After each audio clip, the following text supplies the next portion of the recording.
若不是亲眼所见，真不敢相信网约车行业里还有这样的群体。大家看看，这名司机呢已经失去了双臂，他用机械假肢来代替双手开车，接单手机就绑在手腕处，很难想象他付出了多少努力才能如此操控自如。11月8日，一名尿毒症患者随身携带透析袋，坚持跑滴滴2年多，只为了治病养家。的哥表示，虽然困难，虽然压力大，但都克服了。滴滴为此还提供了公益援助。除了肢体上有残疾的、身患疾病的，还有很多老人也加入了网约车大军。有位老眼昏花的老大爷因为看不清订单和导航，专门配备了放大镜。看到这一幕时，乘客的心里五味杂陈，既担心行车安全，又感叹生活不易。同时有网友就调侃道，大爷可能是嫌运价太低，难以置信，才用放大镜确认一下。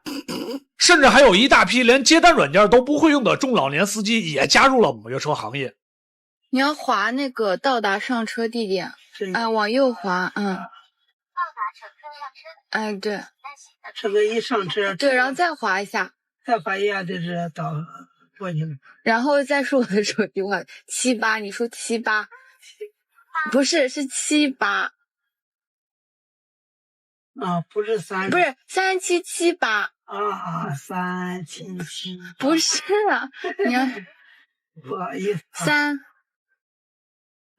7然后就开始你就跟那个导航走，可以开始。对。看完这些，让我明白了2个道理。第一呢，就是网约车行业已然成为老弱病残再就业的避风港。第二，也正因为如此，网约车行业的竞争变得越来越激烈了。因为这些个特殊群体呢，会非常珍惜这份可能是唯一还能胜任的工作。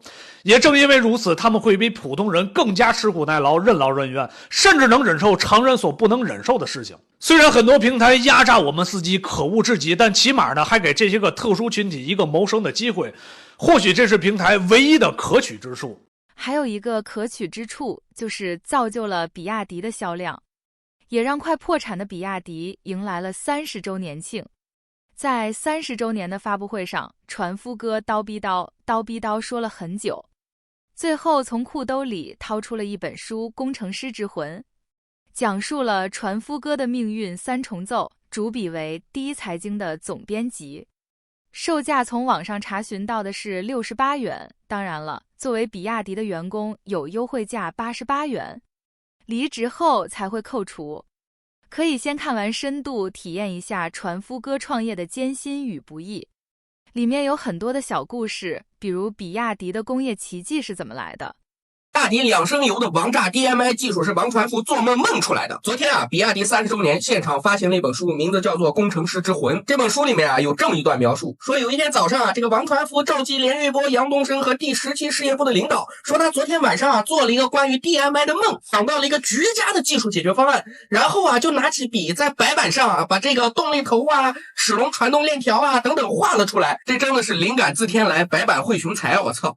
这一刻，我觉得国内车企都竞争不过比亚迪，核心的原因是工程师觉睡的太少了。你让长城的工程师多睡2小时这个灵感自然就爆棚，就能够打败比亚迪了。说真的，上一次我听到这样的桥段，还是蒙杰列夫100多年前梦出了元素周期表的那个故事，但后来证明这个传闻只是后人为了缅怀蒙杰列夫而虚构的一个故事我查了查，这本书是第一财经原先的主编秦朔所写的果然张雪峰的这个结论又一次被验证了，新闻没有出路，文科就是误国。说到底这种叙事更像是文人出身的一种惯用套路试图通过天才灵光乍现的包装，赋予技术突破更具戏剧性的色彩。但问题是你不是一个人你是一个企业一个跨时代的 DMI 的技术的诞生，必然是数百位工程师夜以继日不懈努力的成果你把这个大家攻坚克难的过程讲清楚就好了呀。这种梦中得物的描述反而显得不够真实，甚至模糊了这个技术攻坚的艰难和团队的这种价值。好好的励志读物非要往玄学上引，文人的这个酸臭之感在这一刻显露无遗。我在网上看到一本很牛逼的书，一定要给你们念几段。比如说，他说某人有柔情的一面，就像羞答答的玫瑰在静悄悄地开。更牛逼的一件事情是，据说他做了一个梦，第2天就把整个混动系统的架构给画了出来。哇靠，这是什么样的天才，多么励志的故事这里面励志的故事还有很多，说某人为了解决一个技术问题，曾有5天几乎不眠不休。还有一个人刚做了心脏搭桥手术，仍然冲在前面亲自装配零件。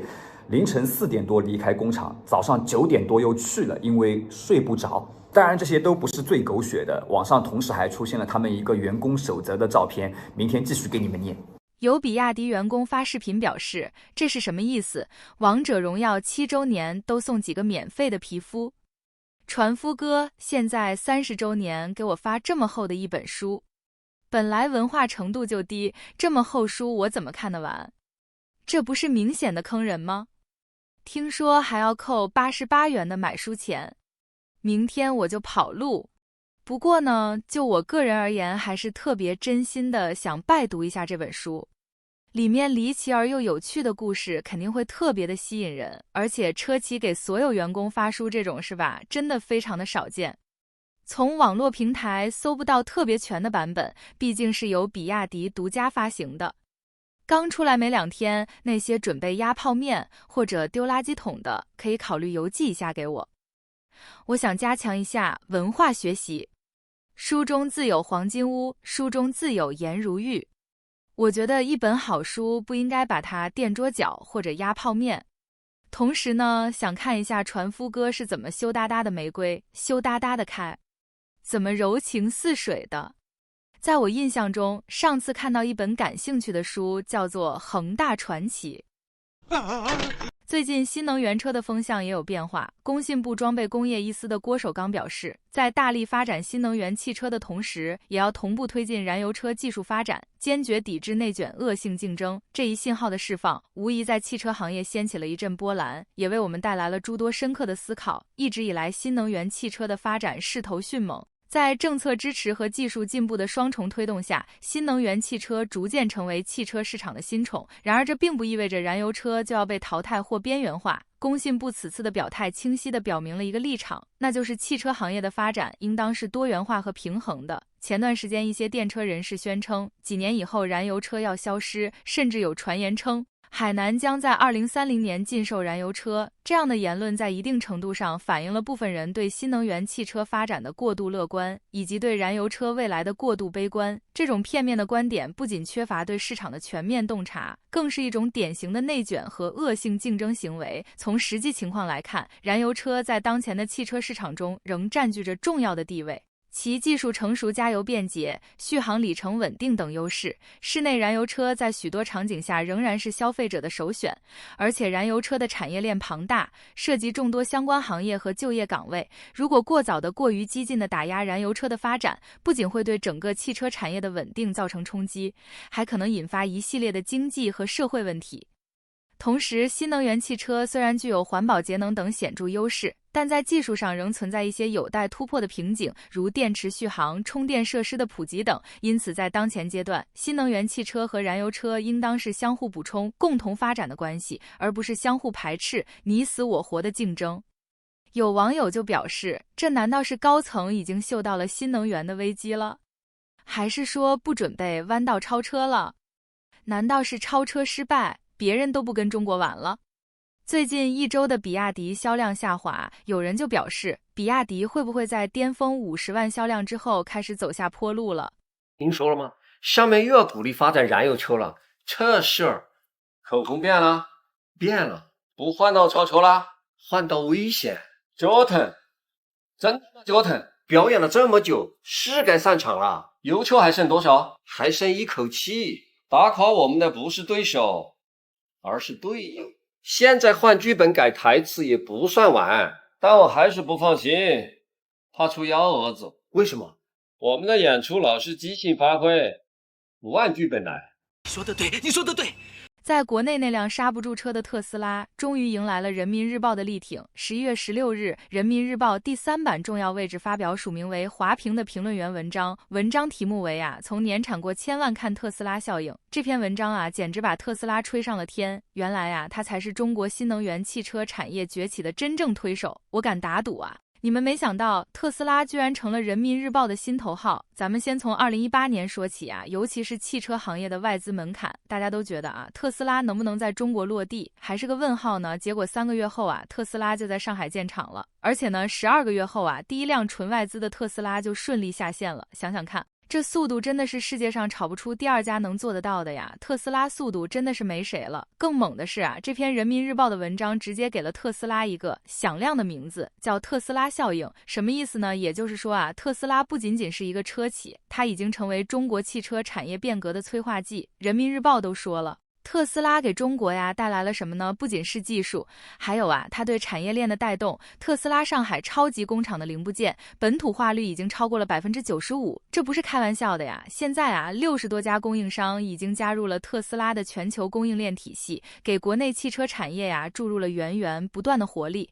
而且呢，特斯拉带动的呀，不只是自己，国产车企啊，也是在特斯拉的逼迫下开始加速创新，提升产品质量。从一开始的骗补到如今的自主研发，国产车企的进步啊，真的是离不开特斯拉的挑衅。特斯拉是怎样做的呢？他给中国车企啊上了一堂生动的技术课，所以啊，想跟上特斯拉的脚步，真的是得动真格了啊！讲讲看啊，这篇人民日报的文章简直比任何广告都管用，免费的重量级广告啊！它不仅啊肯定了特斯拉对于中国汽车产业的贡献，还明确表示啊，特斯拉是中国开放政策的典型代表。未来呢，谁想在中国汽车界占一席之地，不是看谁能做空特斯拉，而是看谁啊能挑战特斯拉的 FSD， 也就是全自动驾驶技术。这可是直接关系到未来中国汽车产业走多远的事儿啊！更关键的是啊，特斯拉的上海工厂零部件本土化率超过95%，比很多国产品牌还要高。那么接下来再听到有人说特斯拉不爱国的时候啊，麻烦让他们闭嘴，要看清楚了。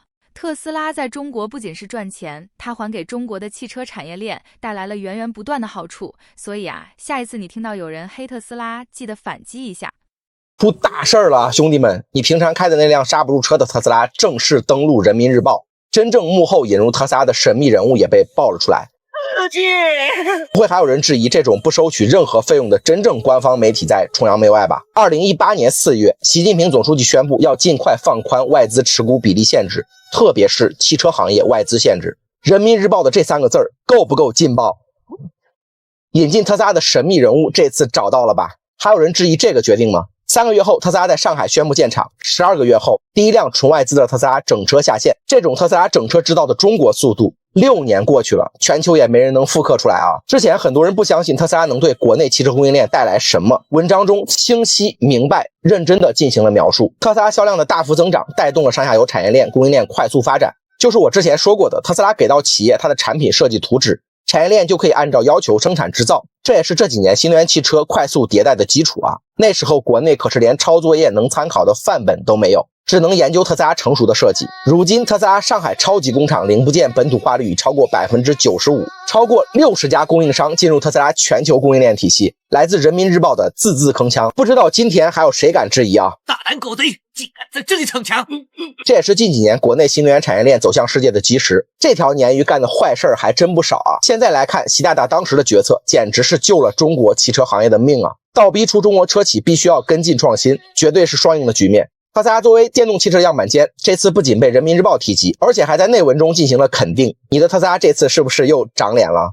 我好喜欢啊！这篇文章应该是特斯拉国内最成功的广告了，而且还是重量级免费的，加上川普跟特斯拉的特殊关系，特斯拉这条鲶鱼真的要长成鲨鱼了。反观国内车企就有点扎心了。今日有人拍到理想汽车的理想给一辆法拉利296上牌，看来车企大佬们对于法拉利的产品力认可度还是很高的。你的理想是开理想，他的理想是开法拉利，你赚钱买理想，而理想卖理想赚来的钱买法拉利，实现理想的理想。在理想的眼中，理想是500万以内最好的车，在你们的眼中，300万的法拉利比理想更理想。理想这也低调了，现在开300万的法拉利了，500万以内最好的车也不开了。这也是继雷军后又一位车企老板喜提法拉利，从图片中可以看出，应该是一辆法拉利296。该车型搭载2.9升6缸发动机，外加单电机组成的插电混合动力，最大马力830匹，最大扭矩740牛米，100公里加速2.9秒。因为纯电续航仅有25公里，所以按照国家标准来说，只能上蓝牌，不会是新势力中第一个盈利的车企。法拉利也是说开就开，雷总开法拉利是为了造小米 SUV， 你理想开法拉利难道也要造超跑吗？查找资料之余，也发现了一些关于理想的有趣的故事，可以顺带分享给大家。在其2012年购买迈凯伦的12系时，还特意嘱咐当时交车的工作人员要在小区外交车，低调之余也不会因为卸车时的噪音和声浪吵到还在熟睡的邻居。只能说人还怪好嘞。同时，蔚来汽车也发不了财报，亏损的一塌糊涂。蔚来3季度亏损50亿，前3季度亏了150亿。我们一起看看钱花哪儿了。首先，蔚来3季度销量61855辆，同比环比都在增长历史新高，但是汽车销售额同比去年3季度下滑了 4.1%， 销量增加了，销售额下来了，因为单价低了。去年3季度蔚来单车均价31.41万，今年3季度单车均价26.99万。下滑非常明显，毛利率 10.27%， 汽车毛利率 13.21%， 同比环比都有提高。对比昨天小鹏财报，毛利率 15.3%， 汽车毛利率 8.26%， 你会发现蔚来和小鹏最大的区别是小鹏的非汽车业务赚钱能力超强，毛利率达到了惊人的 60.1%。赚了 7.86 亿，超过汽车业务，但是蔚来的非汽车业务是负毛利，亏钱的研发费用蔚来是 33.187 亿，领先新势力。蔚来的研发真的舍得投入，但是效果儿，咱们今天不谈效果儿行不行？销售一般及行政开支达到了经营的 41.088 亿，同样也是领先新势力。蔚来3季度销量比小鹏多了15000辆，但是这项开支是小鹏的 2.5 倍，用这个费用除以3季度销量可以得出，蔚来平均每辆车的销售一般，及行政开支是 6.64 万，而根据财报数据计算的，蔚来单车毛利只有 3.54 万，所以蔚来怎么可能不亏钱？不知道是不是因为亏损太多。蔚来已经放缓了换电站的建设，23年蔚来全年新增了1011座换电站，但是24年至今之新增了363座。子品牌乐道也是前途未卜，销量低迷，不知道一台广告费花6万多花到哪里去了。蔚来距离盈利依然遥遥无期。早上起来换一片毒卫生巾，再用黑心洗脸巾洗个脸。午饭点个国潮外卖，用着病人尿袋制成的一次性餐具。饭后来一杯奶精小甜水，贴个甲醛超标的免胶假睫毛，一困困一天。网购一件货不对版的女装，出门做个全军美甲，再去布满摄像头的试衣间拍个 UT 的。晚上回到串串房，盖上黑心棉被睡觉。